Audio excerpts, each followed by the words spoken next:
जय हिंद दोस्तों, बहुत बहुत स्वागत है हमारी इस इन्फॉर्मेटिव वीडियो के अंदर। कहीं पर भी पैसा लगाना होता है तो बहुत तरह के ऑप्शन आपके सामने आ जाते हैं। FD, RD, real estate, gold, crypto, share market, mutual fund. तो दोस्तों कहीं पर भी पैसा लगाना हो, आपको अपनी टेक्निकल फंडामेंटल रिसर्च और स्टडी करके ही पैसा लगाना है, क्योंकि आपकी मेहनत का पैसा है। आज हम इस वीडियो के अंदर बात करेंगे, आप सिर्फ 1,36,000 रुपए इस स्कीम के अंदर लगाते हैं तो आप दोस्तों 1 करोड़ रुपए प्राप्त कर सकते हैं। कैसे कर सकते हैं, कब कर सकते हैं, कौन सी ये स्कीम है, सारी की सारी इंफॉर्मेशन इस वीडियो के लास्ट तक हम प्रैक्टिकली आपको लाइव एग्जांपल के साथ में देने वाले हैं। दोस्तों हम ऐसा नहीं कहते हैं कि हमने ये जो चीज बता दी ये लोहे पे लकीर होती है। बहुत तरह के फैक्टर्स होते हैं, क्योंकि अगर आपने मार्केट के अंदर पैसा लगाना है तो शेयर मार्केट काफी फ्लक्चुएशन होता है। अभी आप देख सकते हैं करंट के अंदर 30, 40, 50% तक बहुत सारे शेयर जा चुके हैं। लेकिन फिर भी हम आपको पिछले जो फैक्ट है, पिछला डेटा है, उसके आधार पर स्टेट बैंक ऑफ इंडिया यानी कि एसबीआई की एक बहुत ही बेहतरीन स्कीम के बारे में बताने वाले हैं। क्योंकि आपको पता होगा एसबीआई हर भारतीय का बैंक है, तो एसबीआई की ऐसी कौन सी स्कीम है जो मात्र 1,36,000 रुपए लगाने पर आपको 1 करोड़ रुपए तक दिला सकती है।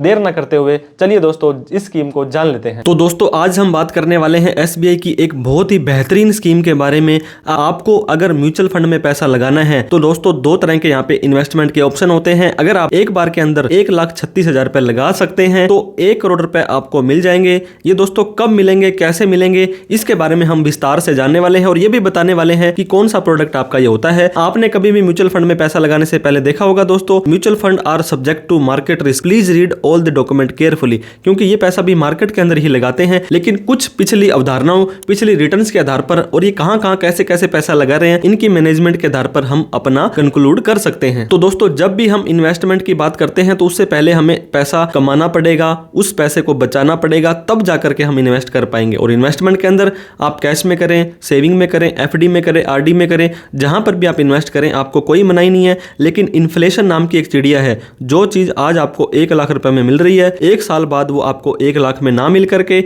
अगर मान लीजिए 1,10,000 की मिल रही है तो 10% आपकी इन्फ्लेशन की रेट है। मतलब महंगाई दर को तो कम से कम आपका पैसा बीट करे, वहां पे आपको ये पैसा लगाना चाहिए। पैसा लगाने से पहले बहुत सारे फैक्टर्स आपको ध्यान देने होते हैं, जैसे कि रिस्क, कितना रिस्क आप ले सकते हैं। एक व्यक्ति कहता है 25 दिन में पैसा डबल हो सकता है, 25 दिन में उसका पैसा गायब भी हो जाए। और एक व्यक्ति कहता है मुझे तो रिस्क नहीं चाहिए, मेरा पैसा पूरा का पूरा मिल जाए चाहे रिटर्न ना मिले। एक होता है रिवॉर्ड्स, एक व्यक्ति कहता है मुझे तो 4% भी बहुत है, एक व्यक्ति कहता है मुझे तो 18% भी कम है। टाइम दोस्तों, कोई भी आप लॉन्ग टर्म इन्वेस्टमेंट करना चाहेंगे, 1 महीने, 6 महीने, 1 साल तक आप उसमें कोई रिटर्न प्राप्त नहीं कर पाएंगे।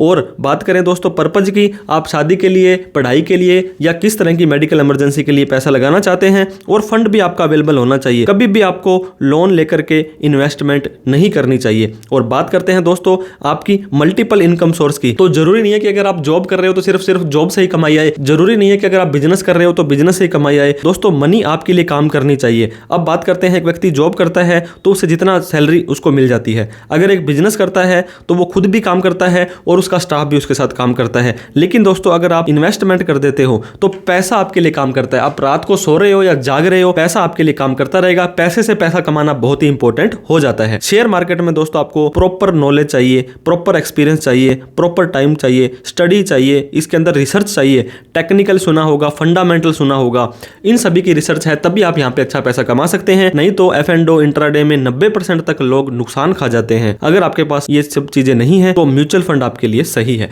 तो म्यूचुअल फंड की एसबीआई की आज एक बहुत ही बेहतरीन स्कीम हम आपको बताने वाले हैं। दोस्तों म्यूचुअल फंड में आप कैसे पैसा लगा सकते हैं, इसके अंदर 2 तरीके से पैसा लगता है। एक होता है इंस्टॉलमेंट के अंदर, आपने सुना भी होगा भाई साहब मेरी शिप चलनी है या मेरी शिप चला दो। तो सिस्टमैटिक इन्वेस्टमेंट प्लान, ऐसा प्लान जो सिस्टमैटिक ढंग से धीरे धीरे आपको प्लान प्रोडक्ट समझाता है और बताता है, जहां पर आप ईएमआई के तौर पर, जैसे लोन की हर महीने किस्त जाती है वैसे ही ईएमआई इसकी सिप जाती है। और लमसम में दोस्तों जब भी मार्केट डाउन होता है, क्योंकि शेयर मार्केट ऐसे ऐसे करके ऊपर जाता है, जब यहां पे आप ऑल टाइम हाई पे पैसा लगाने को तैयार थे, अब मार्केट अगर आपको यहां पे मिल रहा है तो आपको यहां पे लमसम के अंदर पैसा लगाने का सोचना चाहिए। क्योंकि जब आपको नीचे हुए गिरे हुए रेट पर कुछ चीज मिलती है तो उसको आप इकट्ठा खरीदने की कोशिश करते हैं। ये आपका दोस्तों 10 रुपए किलो अगर आपको आलू मिल रहा है और एक दिन आपको मान लीजिए 4-5 रुपए किलो मिल रहा है, तो आप कहेंगे भाई साहब 5 किलो इकट्ठे ही उठा लो, कई दिन काम आ जाएंगे। तो सेम का सेम लमसम के अंदर काम करता है। एसबीआई की एक बहुत ही बेहतरीन स्कीम आपको बताने वाले हैं, जो सेविंग अकाउंट से 5 गुना, एफडी से, आरडी से 3 गुना, किसी भी गवर्नमेंट स्कीम से 3 गुना तक रिटर्न देने की आपको हैसियत रखती है, हाईएस्ट रिटर्न आपको देगी।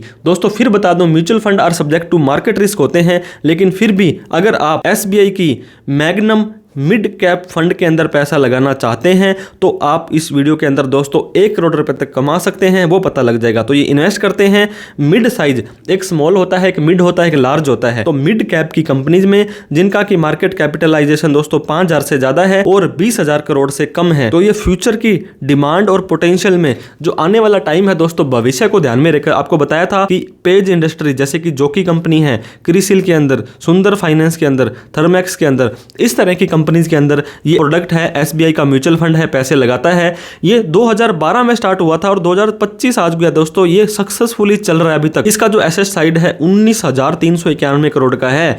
कम से कम 5,000 रुपए आप यहाँ पे लगा सकते हैं। एक बार 5 लगा दिया और अगले महीने फिर 5 लगा सकते हैं। कोई फिक्स आपको यहाँ पे बंधन नहीं है और मैक्सिमम की भी कोई लिमिट नहीं है दोस्तों। आप कितना भी पैसा लगा सकते हैं, लेकिन म्यूचुअल फंड में अनाप शनाप पैसा 1 लाख, 10 लाख, 20 लाख, 1 करोड़ लगाते हैं तो इनकम टैक्स की नजर में भी आप आ सकते हैं। इनकम टैक्स कब नोटिस भेज सकता है म्यूचुअल फंड में पैसा लगाने पर, इसके ऊपर हमने डिटेल में वीडियो बना रखी है, उसको भी आप जरूर चेक कर लें। अब बात करते हैं रिटर्न की। दोस्तों रिटर्न के लिए ही हम भागे फिरते हैं। ऑल टाइम रिटर्न है इसकी 19.5, यानी कि आज आप पैसा लगाते तो हर साल आपको 20% रिटर्न ये देता 2012 से लेकर के। तो ये आपकी दोस्तों एनुअल और ये कंपाउंडिंग भी होती है, जो रिटर्न के ऊपर रिटर्न आपको मिलती है। लास्ट 5 सालों में दोस्तों 32.5% यानी कि 33% की रिटर्न दी है। पिछले 3 सालों में 19% और पिछले 1 साल में दोस्तों शेयर मार्केट 30 से 40% डाउन था, फिर भी आपको 13.5-14% की रिटर्न इस फंड ने दी है। एक्सपेंस रेशियो, ऐसी कोई फीस, क्योंकि ये आपके एक्सपर्ट के द्वारा मैनेज होता है दोस्तों, आपको क्या पता पैसा कहां लगाना है, कब लगाना है, कब एंट्री, कब एग्जिट करनी है। DII सुना होगा, डोमेस्टिक इंस्टीट्यूशनल इन्वेस्टर। तो ये अपना मैनेज करने के लिए आपसे कुछ खर्चा लेते हैं। रेगुलर प्लान में 1.68% का खर्चा है। कोई दिक्कत नहीं है, खर्चा ले लो, लेकिन हमें अच्छी कमाई तो करके दो। अब मैं आपको एग्जाम्पल के माध्यम से समझाना चाहूंगा दोस्तों। अगर आपने 50,000 रुपए लगाए और 24% का रिटर्न आपको मिला, मैं ऐसे नहीं कहता हूं कि 24% फिक्स मिल ही जाएगा, लेकिन अगर आप इससे बात करें कि इसने 32% तक का रिटर्न अगर दिया है तो 24% का रिटर्न क्यों नहीं देगा। 24% का रिटर्न दिया और सिर्फ 10 साल के लिए आप इस पैसे को लगा करके 50,000 को भूल जाते हो तो 4,29,000 रुपए के अप्रोक्सीमेट दोस्तों आपकी यहाँ पे रिटर्न हो जाने वाली है। और वहीं पर अगर आप इस 50,000 रुपए को 24% के हिसाब से 20 साल तक लगाते हो तो 36-37 लाख रुपए आपको मिल जाने वाले हैं। मैं फिर कहना चाहता हूं, ये सब का सब रिस्क और रिवॉर्ड के ऊपर, मार्केट के ऊपर डिपेंड करता है, लेकिन पिछले ट्रैक रिकॉर्ड के हिसाब से या आने वाले फ्यूचर के हिसाब से इक्विटी का फ्यूचर है। बात करें अगर आपने 1 लाख रुपए लगाए हैं 24% के हिसाब से 10 साल के लिए, तो आपको दोस्तों यहाँ पे 8.59 के लगभग रिटर्न मिल जाएगी। और वहीं पर आप 1 लाख रुपए लगाते हो 24% के हिसाब से 20 साल के लिए तो 73 लाख रुपए। दोस्तों कितना फर्क पड़ रहा है कंपाउंडिंग का, आप इस देखने की कोशिश करें। ये सेम 1 लाख रुपए है और यहाँ पे 10 साल में तो आपको मिलेंगे लगभग इसके 8 लाख रुपए और 20 साल में करोगे तो लगभग मिल जाएंगे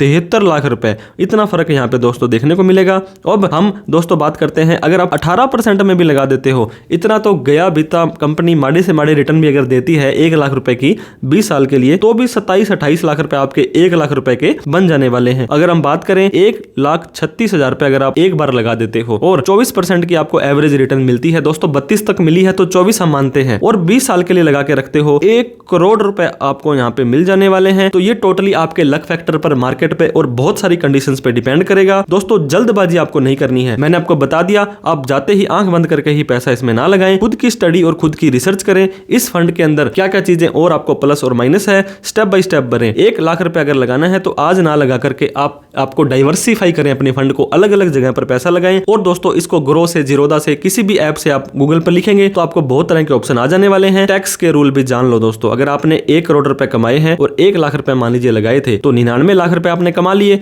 सरकार कहती है आ जाओ भाई साहब इसके ऊपर थोड़ा सा टैक्स दे दो, तो इसकी रिटर्न जो होती है वो टैक्सेबल होती है। अगर 12 महीने से ज्यादा रख करके बेचा तो पहला 1.25 लाख तो माफ है, उसके बाद 12.5% आपको टैक्स देना पड़ेगा। दोस्तों 1 करोड़ रुपए आपने कमा लिया, 12.5 लाख रुपए देना पड़ गया, क्या दिक्कत है? 87.5 लाख तो आपके पास बच गया। तो टैक्स देने के बाद भी अगर आपको अच्छी रिटर्न मिलती है तो कोई टेंशन वाली बात नहीं है। अगर किसी म्यूचुअल फंड को 12 महीने से पहले रख करके बेच दिया तो वहां पे 20% का टैक्स देना पड़ेगा। लेकिन दोस्तों मैं फिर कहना चाहता हूं, शॉर्ट टर्म में आपको कोई भी बेनिफिट नहीं मिलेगा। आज आपने लगाया और 1 महीने बाद अगर आपका म्यूचुअल फंड डाउन चला गया, माइनस में चला गया, तो आप कहेंगे सर आप तो 24% की रिटर्न बोल रहे थे और यहाँ पे तो ये इतनी भी नहीं दे रहा है। तो इस तरह से बहुत तरह की फैक्टर्स के ऊपर डिपेंड करता है। दोस्तों वीडियो अच्छी लगी हो तो लाइक करें और अभी तक हमें सब्सक्राइब